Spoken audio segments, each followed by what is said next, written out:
Very warm welcome, guys. Today we will cover services under the union and states and the official language of the Union of India. So recruitment condition of services union और state की अगर हम बात करें तो provision of the constitution के हिसाब से act of the appropriate legislature control करते हैं how the person are appointed and president जो हैं he may direct in the case of services and post in connection with the affairs of the union and governor of the state or a such person in connection with the affair of the states कि ये rules रहेंगे, ये regulation रहेंगे जिससे ये person की conditions जो है सर्विस के अंदर अफेक्ट रहेंगी. कब रिटायरमेंट होना है, कब नहीं होना है, क्या मोल्यूमेंट्स मिलेंगे, क्या इनको फैसिलिटीज़ मिलेंगी, किस तरीके के काम के दायरे के अंदर इन्हें काम करना है. ठीक है, सो ये हमने अच्छे से कर लिया था. अब हम बात करते हैं पब्लिक सर्विस कमीशन की. सो पब्लिक सर्विस कमीशन की अगर हम बात करें, there shall be a public service commission for the union and the public service commission for the state. दो या मोर स्टेट्स अगर रिक्वेस्ट करें कि हमारी एक ही पब्लिक सर्विस कमीशन बना दो तो वो बना देती है फिर. ठीक है, पार्लियामेंट में by law provide only one public service commission. So let's say Himachal, Punjab, Haryana और हरियाणा एंड पंजाब से kindly make us just one public service commission. So one public service commission shall be made, joint public service commission, but that will be made by the union government of India. जाएंगे उसमें पंजाब हरियाणा के ही लोग, appointment भी उन्हीं का होगा, लेकिन वो जॉइंट पब्लिक सर्विस कमीशन होगी. जनरली ऐसा है नहीं, हर एक स्टेट ने अपनी कमीशन निकाली हुई है. हिमाचल प्रदेश की सर्विस कमीशन अपनी है, पंजाब की अपनी है, पीपीएससी एचपीएससी की अपनी है. ठीक है, एनी सच लॉ जो भी प्रोविजन जो है वो लिख सकते हैं विद फॉर नेसेसरी और desirable for giving effect to the purposes of the law. Public service commission जो है ये इफ रिक्वेस्ट की जाए इससे गवर्नर ऑफ अ स्टेट द्वारा may with the approval of the president agree to serve all or any of the needs of the state. ठीक है, appointment of the term of the member. तो देखिए जो chairman है UPSC के और या यूनियन कमीशन के या जॉइंट कमीशन के, प्रेसिडेंट उनको अपॉइंट करते हैं. उसके अलावा इनकी जो एज लिमिट है वो 65 ईयर्स तक रहती हैं, या जिसे कह सकते हैं कि 65 ईयर्स और 6 ईयर्स. ठीक है, एंड अगर आप सिर्फ मेंबर हैं तो आप दोबारा रीअपॉइंट हो सकते हैं एज अ मेंबर. ऐसा कोई रीअपॉइंटमेंट पे आपके कोई ऐसा इशू नहीं है.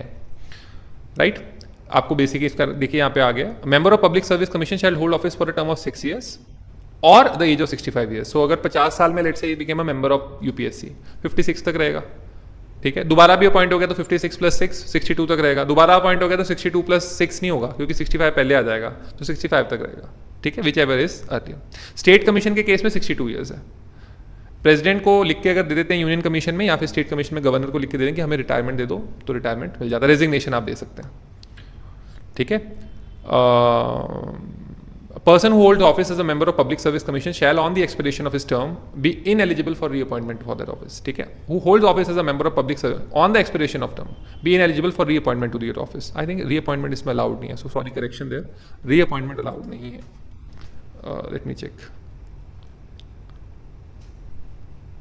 Yes, I believe that I've if you are a member of public service commission you can be appointed in UPSC. For example अगर आप हरियाणा पब्लिक सर्विस कमीशन के अंदर मेंबर रहे हैं तो आप यूपीएससी के अंदर जाके मेंबर बन सकते हैं. बट अगर आप एक सर्विस कमीशन में मेंबर या चेयरपर्सन जो भी रह चुके हैं तो उसके बाद आप दोबारा उसमें रीअपॉइंटमेंट नहीं ले सकते हैं.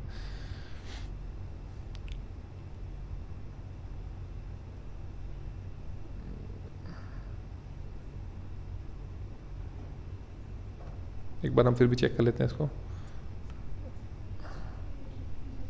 या फिर तो डायरेक्ट.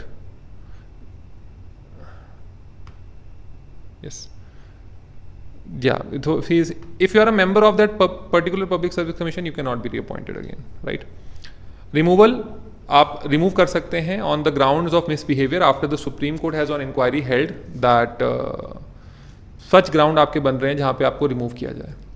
ठीक है, मिसबिहेवियर हो गया आपका and chairperson has not performed his duty well, bribery के केस आ गए तो फिर आपके ऊपर फिर एक कमीशन बैठती है, उसके बाद फिर आपको रिमूव किया जाता है इसके अंदर. ठीक है, इंक्वायरी होती है इसके अंदर, रिमूव किया जाता है. यहाँ पे आप देख सकते हैं if is adjusted as insolvent, दिवालिया हो गए आप, engages during his term in any paid employment, कहीं और जाके नौकरी करनी स्टार्ट कर दी है, is in the opinion of the president unfit to hold the office. से जनरली बेसिकली होता है जब आपके ऊपर ब्राइबरी के चार्ज, सेक्सुअल चार्जेस लग जाते हैं और वो प्रूव हो जाते हैं तो आपको फिर अनफिट बोल दिया जाता है कि आप इस ऑफिस को होल्ड नहीं कर सकते.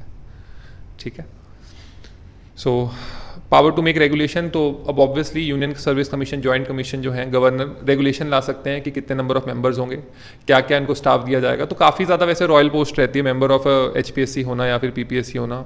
इट्स अ ह्यूज पोस्ट क्योंकि आप सारे के सारे भर्तियाँ आप ही कर रहे हो, सभी इंटरव्यूज में आप ही बैठे हो. ठीक है, chairman of the union UPSC shall be ineligible for further employment under the government of India or the government of a state. Chairman of a public service commission shall be ineligible for appointment as the chairman or any other member of the UPSC or as the chairman of SPSC. ठीक है, यहाँ पे आप देख सकते हैं chairman of a UPSC shall be ineligible for further employment under either the government of India or the government of a state. आप chairman बन गए हो ना यूपीएससी के, अब नहीं आप कहीं पे जा सकते। ये ऐसा इसलिए है ताकि ऐसा ना हो कल को आप किसी अपने अपॉइंट किया आईएएस और उनके साथ मिल बैठ कर ही आप किसी दोबारा किसी फॉर्म के या चेयरपर्सन बनने चले गए। Chairman of a state public commission shall be eligible for appointment as the chairman or other member of the UPSC. मैंने वही जो आपको बोला कि स्टेट वाला बंदा जो है यूपीएससी जाने के लिए एलिजिबल है, but not for any other employment. ठीक है, not for any other employment. तो यूपीएससी जाने के लिए भी एम्प्लॉयमेंट है। पंजाब का पर्सन हरियाणा में जाके भी बन सकता है, यूपीएससी जा सकता है, दूसरे स्टेट में जा सकता है, अपने ही उसमें नहीं लग सकते आप बस। ठीक है, अब देखिए यहाँ पे एक और चीज आ गई, member other than chairman of UPSC shall be eligible for appointment as chairman of the UPSC. तो अगर आप मेंबर रहे हैं यूपीएससी के 50 to 56, so again you can be appointed as a chairperson of the same UPSC, but only chairperson. Chairperson same member के तौर पे नहीं आओगे आप, चेयरपर्सन के तौर पे आओगे तो फिर आपका टेन्योर 12 साल का हो सकता है। ठीक है,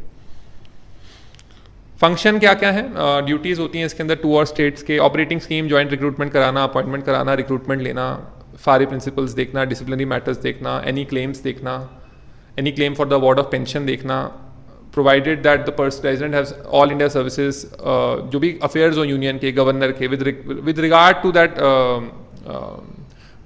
टू दैट पोस्ट, तो उसके ऊपर यूपीएससी अपनी बिल्कुल डायरेक्शंस निकालता है कि हाँ ये वाले जो काम है वो किए जाएंगे। May make regulation specifying the matters in which either generally और इन पर्टिकुलर क्लास और case any particular circumstances it shall not be necessary for a public commission to be consulted. जहां नहीं भी कंसल्ट किया जाना है वो भी बता देते हैं।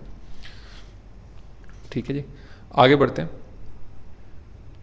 Power to extend functions, parliament चाहे तो फंक्शंस को एक्सटेंड भी कर सकती है पब्लिक सर्विस कमीशन की। एक्सपेंसेस कहाँ से लिए जाते हैं, देखिए consolidated fund of the India और कंसोलिडेटेड फंड ऑफ स्टेट से लिए जाते हैं। रिपोर्ट्स जो है पार्लियामेंट के सामने रखी जाती हैं। अब हम आते हैं ट्रिब्यूनल्स के ऊपर। देखिए भारत में ना कई प्रकार के ट्रिब्यूनल्स आ गए, कैट का ट्रिब्यूनल है, सेंट्रल एडमिनिस्ट्रेटिव ट्रिब्यूनल है, इसके अलावा इलेक्ट्रिसिटी ट्रिब्यूनल्स हैं, काफ़ी टाइप के ट्रिब्यूनल्स हैं क्योंकि ये पर्टिकुलर मैटर्स को डील करते हैं। आपके लिए ये एक ट्रिब्यूनल से रिलेटेड एक अच्छा केस है, L Chandra Kumar versus union of India, जिस केस के अंदर ये बोला गया एल चंद्र के अंदर कि administrative tribunals are perfectly valid and they can not आउट्स जुडिशियल रिव्यू। इनके केसेस के ऊपर भी जुडिशियल रिव्यू लग सकता है, पहले निकाला जा रहा था बट बिल्कुल परफेक्टली वैलिड है judicial review. Administrative tribunal, jurisdiction power सब कुछ आप बना सकते हैं। और इसके अंदर हम देखेंगे कि देखो यहाँ पे लिखा हुआ है 320 exclude the jurisdiction of all court except the jurisdiction of the supreme court. तो यहाँ पे एक केस आया था कि नहीं जुडिशियल रिव्यू आपका रह सकता है। सारे इंसिडेंटल कॉन्सिक्वेंशियल प्रोविजंस जो हैं कॉन्स्टिट्यूशन के वो इसके अंदर दिए गए हैं एंड जो भी फंक्शनिंग के लिए ज़रूरी हो वो आ सकता है। अब कौन कौन से मैटर्स के लिए आप ट्रिब्यूनल बना सकते हैं, enforcement, levy, collection of any tax, income tax tribunal होता है ना, GST tribunal, RERA tribunal, RERA act के अंदर जो है अलग अलग जो चीज़ें हैं, इनकम टैक्स है, उसके बाद आपका अलग अलग ट्रिब्यूनल्स है जैसे सेंट्रल एडमिनिस्ट्रेटिव ट्रिब्यूनल है। ठीक है, फॉरेन एक्सचेंज के लिए, इंडस्ट्रियल और लेबर डिस्प्यूट के लिए ट्रिब्यूनल है, लैंड रिफॉर्म के लिए है, सीलिंग ऑफ अर्बन प्रॉपर्टी के लिए है, तो ये सब इसके अंदर आते हैं। प्रोडक्शन, प्रोक्योरमेंट, सप्लाई के लिए है, रेंट और रेगुलेशन के लिए है, ऑफेंसेस अगेंस्ट लॉज के लिए है, तो इसके अंदर ये चीज़ आती है।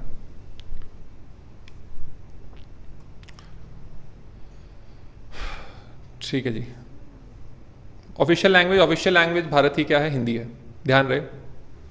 भारत की ऑफिशियल लैंग्वेज जो हिंदी है, जिस पे काफ़ी ऑब्जेक्शन है। बेसिकली हिंदी ना तो सबसे ओल्डेस्ट है, it's a merger of Persian, Urdu and Braj जो बोली जाती थी। इनफैक्ट अगर हम कॉन्स्टिट्यूशनल मेकर्स की बात करें तो उन्होंने से अम्बेडकर ने तो बोला कि संस्कृत को बना देना चाहिए नेशनल लैंग्वेज, बिकॉज संस्कृत प्रीडेट करती है मोस्ट ऑफ द लैंग्वेजेस को। सिर्फ तमिल के साथ उसका कंटेंशन है कि तमिल पहले आई है या संस्कृत। बट इवन जो तमिल लैंग्वेज के भी फाउंडर हैं ऋषि अगस्त्य, वो खुद ही एक सेज थे, तो उनको दोनों ही लैंग्वेज में महारत हासिल थी, तो आपको ईजी रहता संस्कृत को नेशनल लैंग्वेज बनाना। अभी हमें लगता है कि नहीं संस्कृत बहुत टफ है, परंतु अगर हम जब बोलना स्टार्ट कर देते हैं एक बार, जब सभी संस्कृत में बात कर रहे हैं तो इट्स वेरी ईजी। अब कंटेंशन सदर्न स्टेट्स के इस चीज़ पे है कि ना तो आपकी लैंग्वेज बहुत पुरानी है भी करप्टेड, है भी इधर उधर से ली हुई, तो हम पे थोपी गई लैंग्वेज है। क्योंकि अरुणाचल में भी और उड़ीसा में भी, तमिलनाडु में भी, केरला में भी, महाराष्ट्र में भी अपनी अपनी लैंग्वेजेस हैं, तो उसमें प्रीडेट कर सकता है कि चलो रिलीजियस टेक्स्ट की लैंग्वेज हो गई या फिर मेजर टेक्स्ट की लैंग्वेज होती संस्कृत थी, और संस्कृत से हिंदी एक तरीके से निकाली गई है, तो आप वो रखते, बट वो पर्पस जो है वो खत्म हो गया था कि गांधी ने बोला कि हिंदुस्तानी लैंग्वेज होनी चाहिए जिसमें सारा हिंदुस्तान आ रहा है, बोलने वाली language. So I think that was a make shift approach. कई बार हम लोग जैसे क्या करते हैं, मेक शिफ्ट अप्रोचेज रखते हैं लाइफ के लिए कि मेक शिफ्ट अभी ये चला लेंगे, जुगाड़ वाली अप्रोच जैसे चलते हैं ना, परंतु हाईली जब हम एक स्टैंड लेते हैं किसी चीज़ के लिए तो फिर रिजल्ट भी वैसे होते हैं। ठीक है, रिजल्ट भी वैसे रहते हैं। ठीक है जी। प्रोवाइडेड इंग्लिश को आप बना सकते हैं, ऑथोराइज कर सकते हैं use of Hindi language in addition to the English language for any of the official purposes as specified in the law. Commission and Committee of the Parliament on Official Language. President shall at the expiration of 5 years from the commencement of this constitution and at the expiration of 10 years जो है एक commission लेके आएंगे और such other member जो different languages के होंगे 8 schedule के अंदर लेकर आएंगे कि कौन कौन सी लैंग्वेजेस जो हैं वो ऐड की जा सकती हैं। ठीक है जी। प्रोग्रेसिव यूज़ कैसे किया जाए हिंदी लैंग्वेज का, ये सब ज़रूरत नहीं है, आपको बस ये पता होना चाहिए ऑफिशियल लैंग्वेज हिंदी है, इंग्लिश का यूज़ वो एक्सटेंड करते रहते हैं ऑफिशियल पर्पज़ के लिए। ठीक है, आगे बढ़ते हैं। Official language of the state क्या हो सकता है? इट कैन स्टेट में by law adopt any or the more languages in use in state or Hindi as the language to be use for all or any official purposes. तो कई states हैं वो फिर अपनी लैंग्वेज करते हैं, कन्नड़ ही करते हैं। पंजाब में तो खास करके काफ़ी ज़्यादा एक भड़का हुआ मुद्दा रहता है कि पंजाबी ही करनी है। अगर आपने लिखना है तो पंजाबी पहले लिखो, फिर इंग्लिश लिखो, लास्ट में हिंदी लिखो। अगर आपने हिंदी पहले लिख दिया तो बिल बोर्ड ही फाड़ देते हैं। कर्नाटका में भी है ऐसा, थोड़ा रेडिकलिज्म हो जाता है, but that's how it is. Officially अगर हम देखें तो इस तरीके से कि स्टेट देख सकता है। Language to be used in the Supreme Court and in the High Court. All proceeding in the Supreme Court and the High Court, authoritative text of bills, सारे acts, Parliament के order, rule, regulations जो हैं सब English language के अंदर होंगे।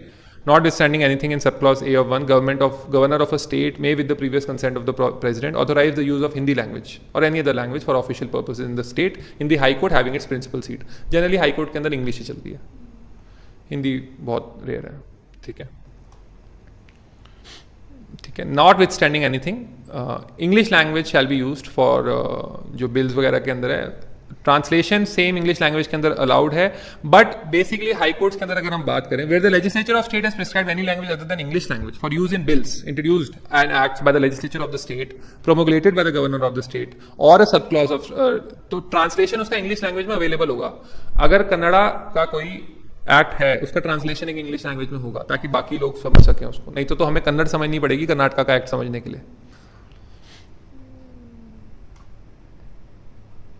ठीक है। स्पेशल डायरेक्टिव लैंग्वेज को every person shall be entitled to submit a representation to officer, तो कि लैंग्वेज को रिकॉग्नाइज कीजिए। लैंग्वेज और रिलीजन के लिए काफ़ी भारतीय स्टेट जो है काफ़ी एक्टिव रहता है और उसको प्रमोट करने के लिए जो जो चीज़ें चाहिए होती हैं वो करता है। ठीक है। प्राइमरी स्टेज के अंदर मातृभाषा के अंदर आपकी एजुकेशन मिल पाए, इसके लिए प्रेसिडेंट इशू कर सकते हैं such directions. And special officer for linguistic minorities भी अपॉइंट किया जा सकता है प्रेसिडेंट के द्वारा, जिसका काम सिर्फ ये है कि लैंग्वेज नीड्स जो है वो प्रोटेक्टेड रहे। So that was all in this session. Thank you.